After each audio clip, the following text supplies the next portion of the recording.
Salut tout le monde, c'est Daniel de Réparant PC. Je vous souhaite une très bonne année 2025, meilleurs vœux, bonne santé. J'espère que tous les super projets que vous avez prévus pour cette année pourront bien se mettre en place.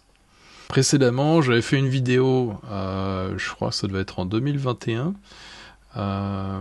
C'est ça, je crois que c'était comment bien choisir son PC en 2021. Je n'avais pas ressenti le besoin d'en faire une nouvelle en 2024 encore, mais effectivement à partir de fin 2024 il y a des choses qui se sont passées et donc on va changer les critères maintenant. On va voir ça ensemble. Au passage, c'est les soldes d'hiver là, les soldes de janvier. Donc si vous avez prévu de changer d'ordinateur ou d'acheter un nouvel ordinateur, n'hésitez pas à me poser des questions si vous en avez dans les commentaires. Et puis bah du coup plus tard, si vous regardez cette vidéo dans 6 mois, pendant les soldes d'été ou pendant la période du Black Friday, ou enfin bref, peu importe, quand vous avez prévu d'acheter un nouvel ordinateur, n'hésitez pas du coup à me poser des questions dans les commentaires de cette vidéo et ce sera avec plaisir. Donc on va voir à présent ce que je considère comme étant la base, on va dire, pour différents types d'utilisation lorsqu'on achète un nouvel ordinateur en 2025, que ce soit avec un PC Windows ou un Mac. Voilà. C'est parti. Premier cas d'usage. Donc, utilisateur lambda. Donc, comme je le disais en fait dans la vidéo précédente, donc il y a déjà presque 4 ans, l'utilisateur de base, donc ça va être monsieur, madame, tout le monde qui va utiliser son ordinateur pour consulter ses emails, surfer sur internet, regarder des vidéos. Donc ce genre d'utilisateur là, ce qu'il vous faut, si vous voulez acheter un PC avec Windows, ça va être pareil en fait que ce que je disais, sauf que je vais rajouter en plus de vraiment vous assurer que le processeur que vous achetez avec l'ordinateur neuf, ne soit pas plus ancien qu'une génération ou deux, voire éventuellement en arrière, pas plus ancien que ça, s'il vous plaît. Si vous achetez un ordinateur tout neuf, évitez vraiment d'acheter des processeurs plus anciens dans le but de le garder, votre ordinateur que vous allez acheter, le plus longtemps possible. Voilà. Donc, pour monsieur, madame, tout le monde, votre processeur de base qu'il vous faut, ça va être un processeur Intel Core i3 ou alors un processeur AMD Ryzen 3. Donc souvenez-vous le chiffre 3 à retenir dans ce cas-là. Ensuite, toujours sur Windows, si vous avez une utilisation un peu plus poussée, si vous commencez à faire un peu de gaming, donc jouer un petit peu à des jeux vidéo, faire quelques montages photos vidéo ou musicaux de temps en temps, là ça devient intéressant de passer un processeur Intel Core i5 ou un processeur AMD Ryzen 5. Voilà.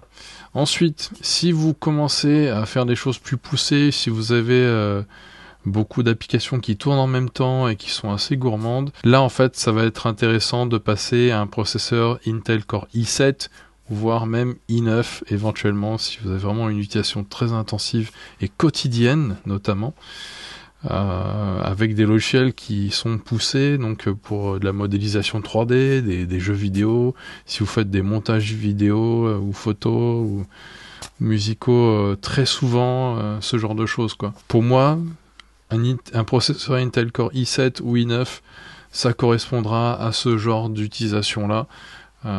Les derniers jeux vidéo qui viennent de sortir, si vous faites des montages vidéo régulièrement, dans ce cas, ouais, il vaut mieux mettre un processeur vraiment bien puissant, et voilà.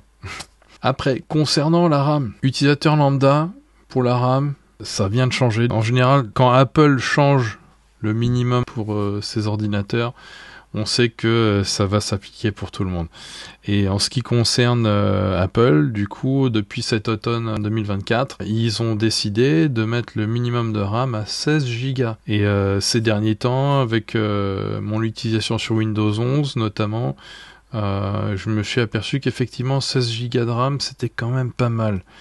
Aujourd'hui, sachant que les logiciels qu'on utilise, et les OS également, sont de plus en plus gourmands en RAM notamment, et donc vous l'aurez compris, aujourd'hui il vaut mieux mettre 16 Go de RAM de base si vous êtes sur Windows 11. Ça sera pas du luxe non plus sur Linux, Et du coup, 16 Go de base maintenant, c'est la norme. Ensuite, pour ce qui est de la RAM pour les gamers, donc ceux qui vont commencer à faire de plus en plus de jeux vidéo, et on va dire qu'il vaut mieux passer à 32 Go de RAM de base. Et d'ailleurs, même pour les joueurs occasionnels, ça sera pas du luxe, je pense, dans les mois qui viennent ou d'ici l'année prochaine. Donc pour les gamers, visez plutôt 32 Go de RAM maintenant. 16 Go de RAM, ça devient vraiment juste la norme, juste même pour que de la bureautique ou pour travailler, quoi, en fait, on va dire.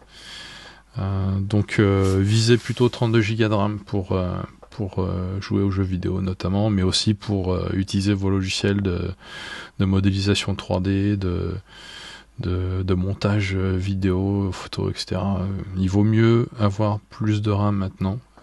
C'est vraiment, je pense que c'est une année cruciale, on va dire, là-dessus.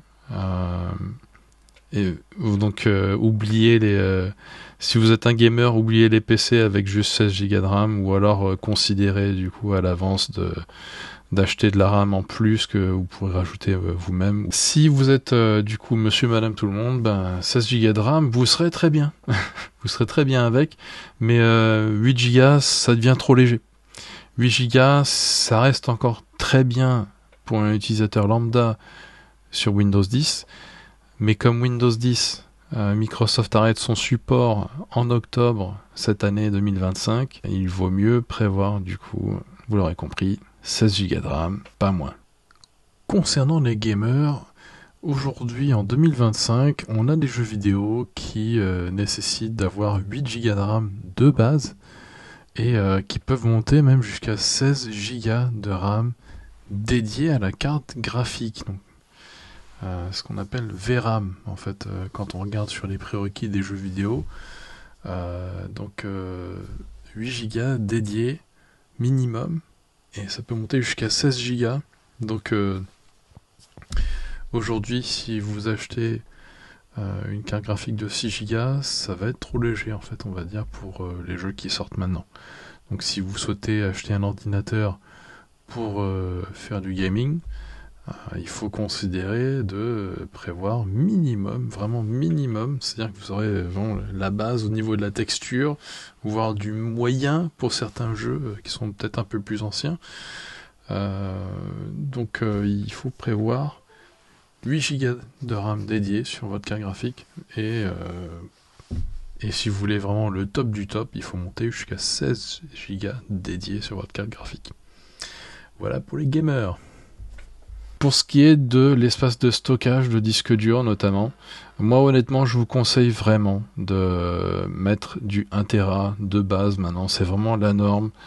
Ça fait déjà plus de 10 ans que je vois des PC qui passent entre mes mains avec des utilisateurs divers et variés. Et même si j'ai encore quelques irréductibles gaulois qui vont utiliser moins de 250 Go, il y a quand même une grande majorité d'entre vous qui stockent énormément de choses, photos, vidéos, et puis même quand vous installez des jeux vidéo sur votre ordinateur, ça commence à prendre vraiment beaucoup de place. Donc il vaut mieux mettre 1 Tera de base. Si vous êtes un gros gamer, mettez même 2 Tera si vous pouvez, si vous avez le budget. Et si vous travaillez dans le monde de la vidéo, de la photo, etc., vous apercevrez rapidement que vous pouvez même monter tranquille jusqu'à 4 Tera si vous pouvez, voire même considérer d'avoir un NAS pour pouvoir stocker en fait tout votre travail, ou alors même considérer de stocker sur cloud. J'avoue, j'étais très frileux sur l'utilisation des clouds pendant des années, mais les circonstances font aujourd'hui que c'est plus sûr en fait de sauvegarder tout ce qui est vraiment important sur un cloud en ligne, plutôt que de stocker ça en fait sur des machines dans votre maison, notamment chez vous, notamment suite aux cambriolages qui sont de plus en plus fréquents en région toulousaine. Moi, personnellement, je vous recommande vraiment de stocker un maximum de choses sur cloud. Moi qui étais vraiment plus un défenseur du disque dur externe ou une grosse clé USB éventuellement. C'est plus le cas maintenant en 2025 vraiment. Quand vous faites cambrioler, ils prennent tout en fait, hein, tout ce qui est espace de stockage qui traîne sur votre bureau, donc clé USB, carte SD, micro SD, disque dur externe, ils prennent tout. Ordinateur, ils prennent tout. Donc vraiment stocké sur cloud. Si jamais vous perdez tout votre matériel, ou si par exemple votre maison part en fumée, comme il y a des incendies en ce moment en Californie, là, comme vous avez pu le voir dans les news, franchement, vous voyez, le cloud finalement c'est vraiment une très très bonne solution, et finalement je vous encourage plutôt à opter pour ce genre d'option là maintenant. Alors concernant les Mac, depuis qu'Apple a sorti les processeurs M1, ils en ont sorti plein. Là on en est rendu au processeur M4.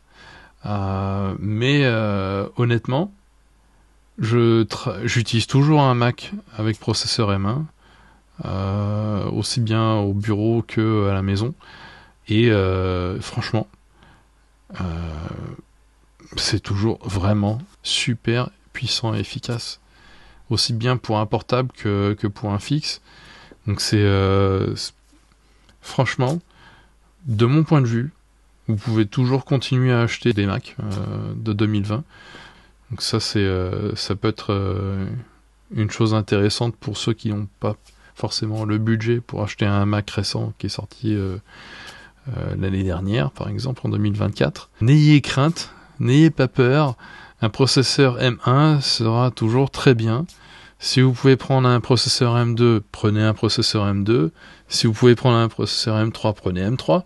Si vous avez le budget pour prendre un M4, allez-y. Mais en tous les cas, le processeur M1 reste toujours un très très bon processeur encore en 2025.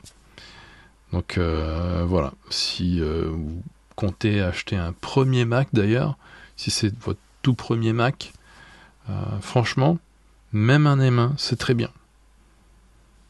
Je vous le dis en toute honnêteté, j'ai pu en plus constater que beaucoup d'autres informaticiens ou d'autres TechTubers sur YouTube continuent à utiliser des Mac également avec processeur M1 dans leur quotidien, même si ils vont vous présenter des machines plus récentes et plus puissantes, parce que bon, les processeurs à chaque génération sont toujours plus puissants forcément, plus rapides, et chez Apple notamment, ils sont aussi moins énergivores, donc ça peut être intéressant notamment pour les portables, donc tous les MacBooks en général. Ça va être un très bon plan pour tout ce qui est commercial, étudiant. Voilà, si vous arrêtez pas de bouger, de changer de salle de réunion au travail, la batterie de votre Mac va durer toute la journée sans problème. Et c'est toujours valable également pour les processeurs M1 sur les MacBooks. Donc n'ayez pas peur d'acheter un Mac avec un processeur M1. Voilà, donc, je vous souhaite encore une fois une très bonne année 2025. Et si vous avez prévu d'acheter un nouvel ordinateur, vous avez mon point de vue sur les PC Windows ou Linux. Donc c'est tout pour cette fois-ci. Comme toujours, j'espère que cette vidéo vous a plu et que vous aurez appris quelque chose, que ça sera utile en tout cas. Comme d'habitude, je vous invite à liker et à partager cette vidéo. J'ai oublié aussi de vous dire qu'il n'y a pas longtemps, j'ai dépassé les 600 abonnés à ma chaîne. Donc je suis très très content. Quand j'ai lancé cette chaîne YouTube, je savais pas trop à quoi m'attendre en fait à la base. Et en tout cas, j'ai pu constater que ça m'avait quand même bien aidé sur ma visibilité pour que les gens puissent trouver ma boutique notamment. Donc je suis vraiment très reconnaissant pour chacun d'entre vous qui s'abonnait à ma chaîne. Et je vous invite à continuer à vous abonner car moi ça m'aide beaucoup en tout cas pour ma visibilité, pour mon travail. Donc je vous remercie également pour votre fidélité depuis toutes ces années et puis je vous dis à une prochaine.